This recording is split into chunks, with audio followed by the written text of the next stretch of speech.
five-time Daytona 500 winner Michael Waltrip, who will be driving the 15 Aaron's Toyota in Sunday's race at Talladega. Michael, we just heard a number of drivers talking about the two-car draft. What are your thoughts on this new style of restrictor plate racing? Well, it's what you have to do in order to win. It's how you get to the front. It's the fastest way to race at Talladega now. As opposed to a 30, 40 car pack of cars all over each other, these two cars can separate themselves. I like it. I think the radio communication from car to car and using one spotter to look at two cars is interesting. I think it's something the fans can really get into and enjoy, and it's different for sure. Well, considering, Michael, that really anything goes at Talladega, is this new form of racing, given the fast closing speeds, make it more or less dangerous than the old pack style of racing? I think it's equally as dangerous. I see how you can have a crash, obviously, like we've had in the history of Talladega, where tons of cars are involved, but it's different. It's a different kind of wreck, but it could result in the same thing. At Daytona, I had Kyle Busch on my radio. We were talking, and I spun him out. You know, we got down to turn one, and he just said, "I'm going left, I'm going left."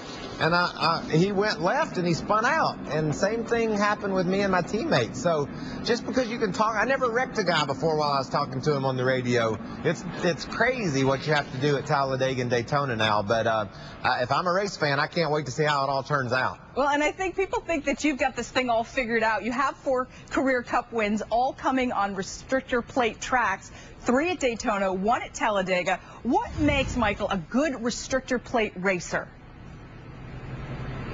You just have to be aware of how your car is going to perform when it gets in certain circumstances, certain positions. And my wins in plate races in Cup, you never raced like this. This is something new and it's different. And I think it's really interesting that a rookie won Daytona. It doesn't really surprise me that much because none of us veterans really knew what to expect. It's always been unpredictable. It's going to be exactly that when we head there this weekend. Yeah, it's certainly not boring.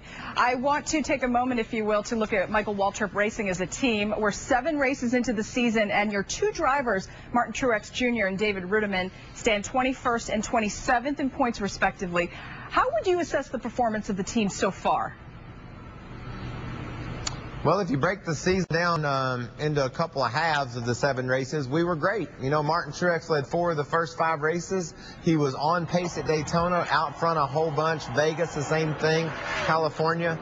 But we don't have the finishes to show for it. And then the last couple of weeks have been disastrous. So a lot of work by me to make sure the team morale is up. We're the same people that were leading races early in the year. We've just had a couple of off weekends, and that's very disappointing. But fortunately for our organization, we're going to Talladega this weekend. We know how to win at that racetrack. We know we have cars capable of it. And then we get a week off to breathe a little bit. So I think this is a really good time for our team to dig down deep inside and say, we know we have fast cars, and we know we're going to win races.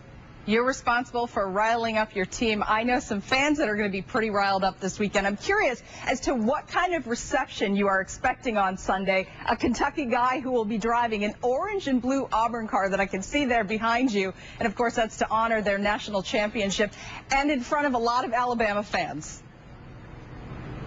Yeah, it's pretty, isn't it? I mean, I love the car, and I can't wait. You know, we just wanted to honor the Auburn team for their wonderful accomplishment. Aaron's been a wonderful partner. They thought it would be cool to go to Talladega with an Auburn car. I know one thing for sure. I'm going to get booed more than Kyle Busch.